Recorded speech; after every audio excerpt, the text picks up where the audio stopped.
আসসালামু আলাইকুম ভিউয়ার্স, আজকে আপনাদেরকে দেখাবো আপনারা কিভাবে অ্যান্ড্রয়েড ফোন দিয়ে বাংলা টাইপিং করবেন। সো চলুন দেখিয়ে দিই কীভাবে করা লাগবে। আপনারা এখান থেকে সরাসরি চলে যাবেন গুগল প্লে স্টোরে এবং সেখান থেকে সার্চ করবেন রিদমিক কিবোর্ড। রিদমিক কিবোর্ড এই যে চলে আসছে, প্রথম যেই অপশনটি আছে রিদমিক কিবোর্ড, এখানে ক্লিক করব আমরা। দেখেন এখানে যে কিবোর্ডটি চলে আসছে এটি হচ্ছে আমাদের রিদমিক কিবোর্ড, ঠিক আছে। তো এটা আমরা এখান থেকে জাস্ট ইনস্টল করে নিব এবং ইনস্টল করার পরে এটাকে কিভাবে আপনারা সেট আপ করবেন সেটা A to Z আমি দেখিয়ে দিব। সো কেউ স্কিপ করবেন না। এই যে ডাউনলোড হয়ে গেছে। এটা অনেকে ইনস্টল করে কিন্তু পরবর্তীতে যে কিভাবে সেট আপ করতে হবে এটা অনেকেই জানে না। সো এটা কিভাবে সেট আপ করতে হবে এবং কিভাবে টাইপিং করতে হবে এটা A to Z আমি এখন দেখিয়ে দিব আপনাদেরকে।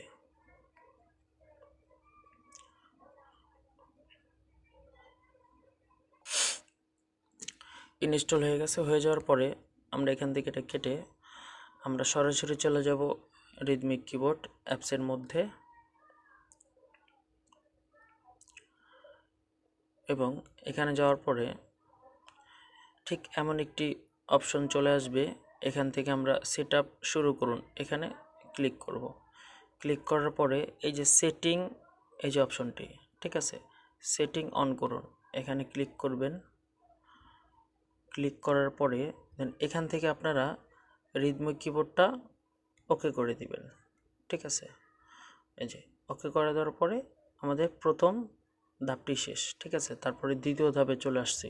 দেন আবারও কিবোর্ড সুইচে ক্লিক করবেন। এখান থেকে আপনারা জি কিবোর্ডটা সিলেক্ট করা আছে, এখান থেকে আপনারা রিদমিক সিলেক্ট করে দিবেন। রিদমিক সিলেক্ট করার পরে এখান থেকে আপনারা শেষ করুন অপশানে ক্লিক করবেন। করার পরে আপনাদের এটা কিন্তু হয়ে গেছে, ঠিক আছে, সেট আপ হয়ে গেছে। আর যদি আপনারা কেউ এখানে জাতীয় করতে চান তাহলে প্রবাদটা থাকবে না, আর যদি প্রবাদ করেন তাহলে জাতীয় থাকবে না। আপনারা যেভাবে টাইপিং করে সুবিধা হয় সেভাবে আপনারা সেট আপ করে নেবেন। আর অব্রটা হচ্ছে কেউ যদি ইংলিশ টাইপিং করেন বাংলা হবে, ঠিক আছে। সো আপনাদেরকে আজকে ওইটাই আমি দেখাবো কিভাবে ইংলিশ লিখলে বাংলা হবে, ঠিক আছে। তো আমাদের সেট আপ করা শেষ। দেন এখান থেকে আমরা বের হয়ে যাব, ঠিক আছে।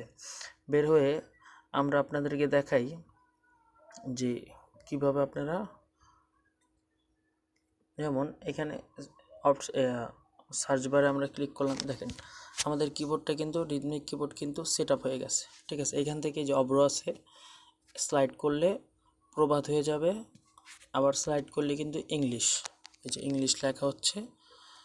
আবার স্লাইড করবেন, এখন ইংলিশ লিখবেন, বাংলা হচ্ছে। যেমন আমার নাম রানা, দেখছেন আমি কিন্তু ইংলিশ লিখলাম, এটা কিন্তু বাংলা হয়ে গেল, ঠিক আছে। সো একদম সহজ ইজি প্রসেস, আপনারা যে কেউ ভিডিওটি দেখে শিখে নিতে পারবেন। সো আমার ভিডিওটি দেখে যদি আপনাদের উপকার হয়ে থাকে অবশ্যই আমার চ্যানেলটিকে সাবস্ক্রাইব করে দিবেন আর লাইক কমেন্ট করতে অবশ্যই ভুলবেন না।